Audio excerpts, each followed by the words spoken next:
Assalamualaikum warahmatullahi wabarakatuh. Video ini dibuat untuk memenuhi tugas UTS mata kuliah dasar-dasar pendidikan. Ada 3 pertanyaan yang telah diberikan oleh dosen saya.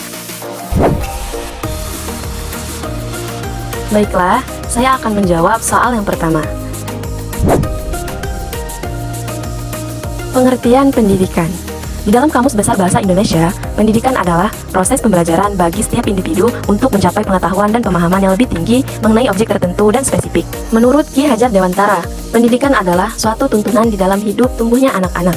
Maksudnya ialah, pendidikan menuntut segala kekuatan kodrat yang ada pada peserta didik, agar manusia dan anggota masyarakat dapat mencapai keselamatan dan kebahagiaan hidup yang setinggi-tingginya. Di dalam Undang-Undang Sistem Pendidikan Nomor 20 Tahun 2003 mengartikan bahwa pendidikan adalah usaha sadar dan terencana untuk mewujudkan suasana belajar dan proses pembelajaran agar peserta didik secara aktif mengembangkan potensi dirinya untuk memiliki kekuatan spiritual keagamaan, pengendalian diri, kepribadian, kecerdasan, akhlak mulia, serta keterampilan yang diperlukan dirinya, masyarakat, bangsa, dan negara. Pengertian unsur-unsur pendidikan. Sebelum masuk ke materi, kita akan membahas dulu apa yang dimaksud dengan unsur pendidikan. Unsur pendidikan adalah unsur yang ada dalam proses pendidikan yang kesemuanya merupakan suatu kesatuan integral yang saling mengisi. Unsur-unsur pendidikan. Yang pertama ada peserta didik, yang kedua ada pendidik, yang ketiga ada interaksi edukatif, yang keempat ada tujuan pendidikan, yang kelima ada kurikulum, yang keenam ada alat dan metode, yang ketujuh ada lingkungan pendidikan. Arah dan fungsi pendidikan dapat diinterpretasikan dalam berbagai konteks, tergantung pada perspektif yang digunakan. Secara umum, arah pendidikan mencakup tujuan-tujuan yang ingin dicapai dalam proses pendidikan. Sementara fungsi pendidikan merujuk pada peran atau manfaat yang diharapkan dari pendidikan tersebut. Fungsi pendidikan diantaranya ialah untuk pengembangan individu, pengembangan sumber daya manusia, peningkatan kualitas hidup, pembentukan karakter, pemajuan pengetahuan, pembentukan warga negara yang bertanggung jawab, pengentasan kemiskinan, pemeliharaan budaya, dan nilai. Faktor-faktor pendidikan. Faktor-faktor yang bisa mempengaruhi pendidikan mungkin saja berbeda, tergantung dari teori yang digunakan sebagai acuan. Namun, secara umum dapat dikatakan bahwa faktor yang memberikan pengaruh terhadap pendidikan diantaranya sebagai berikut. Yang pertama adalah faktor keluarga. Karena keluarga adalah madrasah pertama bagi seorang anak, di mana dia akan belajar apapun dari kedua orang tua maupun orang dewasa di sekitarnya. Biasanya apa yang ditanamkan di rumah akan dibawa anak sampai kapanpun dan diyakini sebagai sebuah kebenaran. Dengan alasan itulah, hendaknya keluarga dapat menjadi tempat terbaik bagi anak untuk belajar hal-hal positif dalam kehidupan. Keluarga bertanggung jawab untuk membekali anak-anak dengan akhlak yang baik, sehingga ketika memasuki sekolah, mereka tahu hal apa saja yang boleh dilakukan dan mana yang dilarang. Yang kedua adalah faktor sekolah. Sekolah juga menjadi salah satu bagian dari faktor yang mempengaruhi pendidikan, karena disitulah siswa akan menuntut ilmu dan belajar hal-hal lainnya.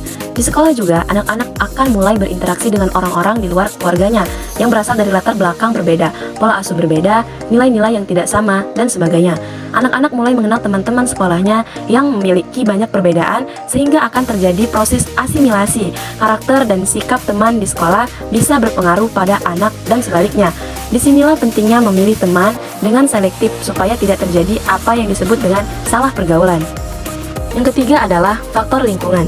Faktor lingkungan adalah lingkungan di mana anak atau siswa tinggal.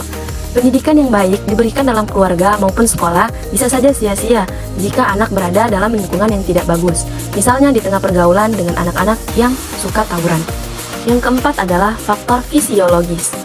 Maksud dari faktor fisiologis adalah kondisi jasmani dari siswa, apakah sehat atau menderita suatu penyakit atau cacat tertentu. Mungkin masih banyak orang yang kurang menyadari bahwa kondisi jasmani seseorang dapat berpengaruh pada kemampuan mereka dalam menerima informasi dan lain-lain, termasuk pelajaran. Sebagai contoh, ketika anak sedang sakit, pastinya akan lebih sulit berkonsentrasi dalam mengikuti pelajaran, sehingga apa yang dijelaskan oleh guru mungkin saja tidak bisa ditangkap dengan baik. Yang kelima adalah faktor psikologis. Bagaimana kondisi psikologis seseorang juga dapat mempengaruhi kemampuan belajar. Siswa yang sedang dalam masalah di dalam keluarganya tentu saja tidak dapat fokus mengikuti pelajaran karena perasaan sedih, marah, dan sebagainya. Contoh lainnya misalnya, siswa yang sering mengalami perundungan oleh teman-teman lainnya biasanya akan merasa minder sehingga tidak memiliki motivasi untuk belajar dan bersekolah. Dengan memperhatikan apa saja faktor yang mempengaruhi pendidikan, diharapkan orang tua, guru, maupun siswa itu sendiri dapat menempatkan diri dengan baik supaya bisa meningkatkan kualitas pendidikan. Pertanyaan yang kedua, pertanyaannya adalah, jelaskan bagaimana peranan ilmu pengetahuan dan teknologi dalam kehidupan manusia. Ada beberapa peran ilmu pengetahuan dan teknologi dalam kehidupan manusia. Di antaranya adalah peranan terhadap kebutuhan pokok manusia.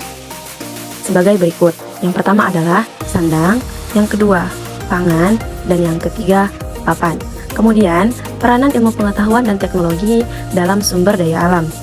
Yang pertama adalah mesin bakar, yang kedua nuklir, dan yang ketiga minyak bumi, kemudian yang keempat batu bara, yang kelima air, dan yang keenam hutan dan hewan, kemudian yang ketujuh tanah. Berikutnya, peranan iptek terhadap komunikasi dan transportasi kehidupan manusia. Yang pertama adalah komunikasi. Dengan teknologi modern, manusia dapat menciptakan telegram pertengahan abad ke-20 yang dapat dipakai untuk menyampaikan pesan sampai ribuan kilometer dalam waktu beberapa menit saja. Kemudian penemuan telepon oleh Alexander Graham Bell pada tahun 1876 sehingga orang dapat berkomunikasi langsung. Kemudian penemuan pesawat radio oleh Marconi pada tahun 1896. Yang kedua adalah transportasi. Dengan diterapkan ilmu pengetahuan alam dan teknologi modern, orang dapat membuat sarana transportasi, misalnya sepeda motor, mobil, bus, kereta api, kapal laut, pesawat terbang. Sarana transportasi tersebut sangat efektif dan efisien daripada memakai alat transportasi pada zaman dahulu, misalnya kuda dan kapal layar. Kemudian, peranan terhadap peningkatan kesehatan, yaitu untuk meningkatkan ilmu dan fasilitas di bidang kedokteran. Berkembangnya cabang-cabang ilmu di bidang pengobatan dan pemuat alat kedokteran seperti mikroskop banyak membantu memecah masalah di bidang kedokteran. Kemudian untuk meningkatkan teknologi obat-obatan.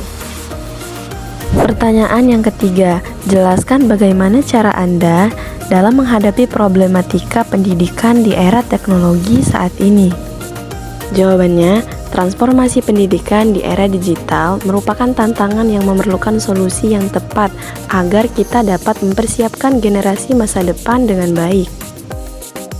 Kemudian, berikut beberapa langkah yang dapat diambil untuk menghadapi problematika pendidikan di era teknologi.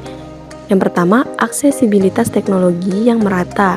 2. Pelatihan dan pengembangan profesional untuk guru. 3. Kurikulum yang relevan dan responsif. 4. Pembelajaran berbasis kolaboratif dan interaktif. 5. Evaluasi dan umpan balik berbasis teknologi. 6. Kesadaran akan etika digital dan keamanan. Semoga bermanfaat. Saya akhiri. Wassalamualaikum warahmatullahi wabarakatuh.